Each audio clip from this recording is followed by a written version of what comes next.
Kalau kalian pernah mendengar orang Sunda bicara seperti ini, sampai gawe itu kapannya? atau seperti ini, Adian kuda berem. itu adalah namanya paribasa dan babasan. Di dalam budaya Sunda ada paribasa dan babasan yang bisa digunakan sebagai mengungkapkan sesuatu hal. Di video kali ini kita akan membahas babasan dan paribasa.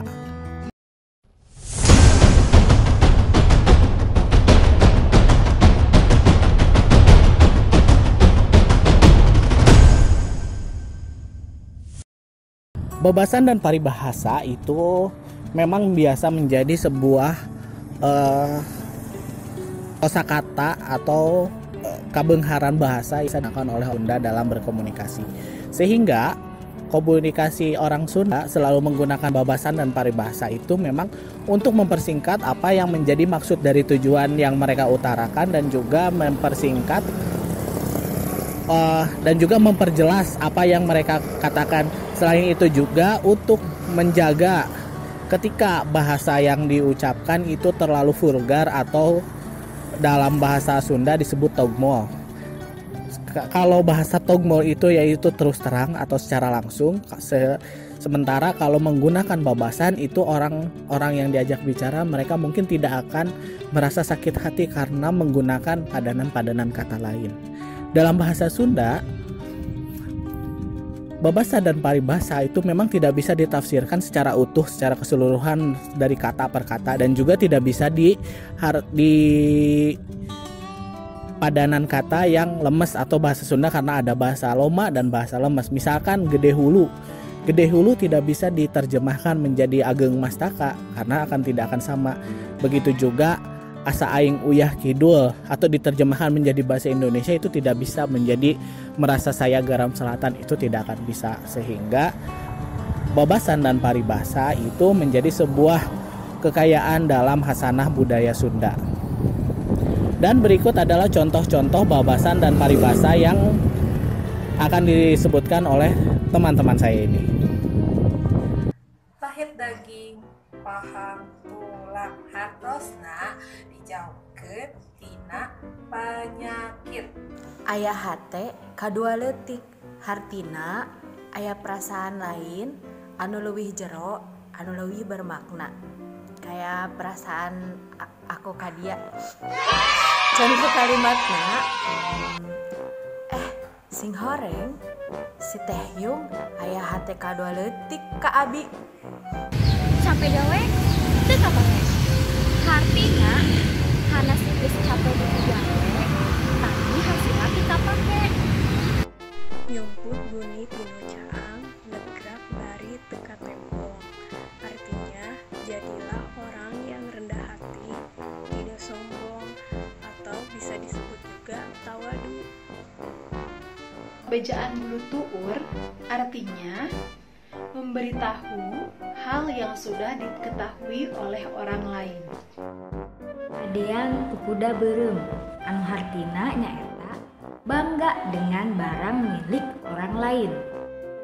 Contohna, jelema teh meni adian kuda berem, ajeun barangna nginjem ti batur ge, penting mah gindi we. Nyeri beheung sosongnya deut, hatinya terlalu lama menunggu. Uyah mah tara TS kaluhur. Artinya, kelakuan orang tua pasti akan turun pada anak dan cucunya. Cul dog dog tinggal igel. Hartina ninggalkeun pagawean anu utama atau nu baku. Misal contohna ibu-ibu kuduna beberes heula di bumi masing-masing, bumi sewang-sewangan, imader geus ngakusip jeung tetangga. Tah kade bisi cul dog dog tinggal igel. Patok bulu eusi maduk. Artinya walaupun terlihat jelek tapi pintar dan baik hati.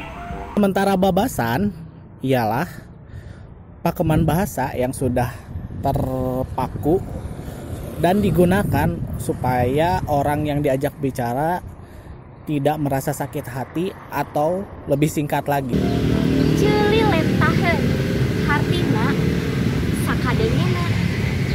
Amis daging atawa keur katarajang penyakit kulit atawa boborokan. Contoh kalimatna,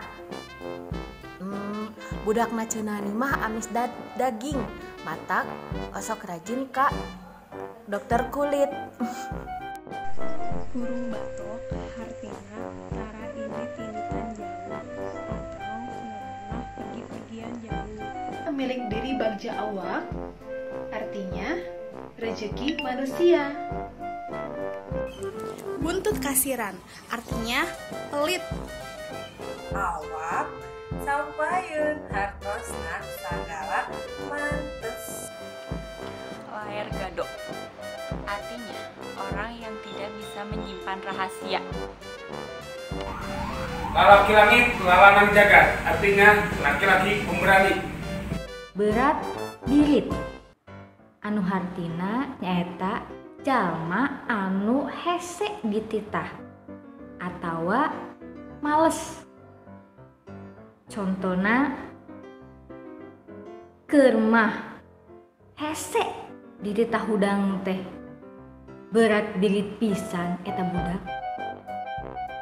Epes meer, ekna nganggo curek sadayana.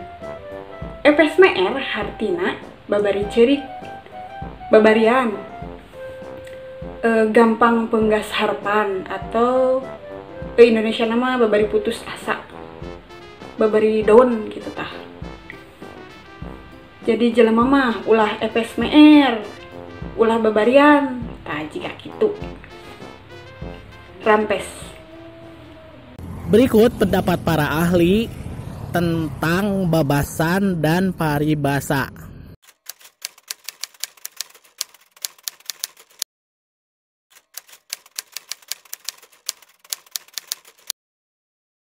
Oke teman-teman, jadi itu tadi istilah babasan dan paribasa dalam bahasa Sunda. Jadi kalau kita nanti bisa berbicara dengan lebih halus dan lebih sopan, bisa menggunakan contoh-contoh babasan dan paribasa agar orang yang kita ajak bicara itu langsung mengerti, dan mungkin kalau ada bahasa yang kurang enak untuk disampaikan bisa diganti dengan menggunakan babasan dan paribasa tersebut. Demikian informasi dari saya. Terima kasih atas perhatiannya. Jangan lupa di subscribe, di like bagi yang belum, di subscribe bagi yang belum, dan di share informasi ini ke semua teman-teman kalian, dan di follow juga teman-teman saya yang barusan mengisi informasi tentang babasan dan paribasa beserta artinya, dan juga di subscribe juga IG mereka, bukan IG, YouTube mereka. Ada beberapa teman saya yang mempunyai YouTube, nanti akan saya lampirkan di deskripsi. Demikian informasi dari saya. Terima kasih atas perhatiannya. Jangan lupa di share ya, di subscribe juga. Assalamualaikum warahmatullahi wabarakatuh.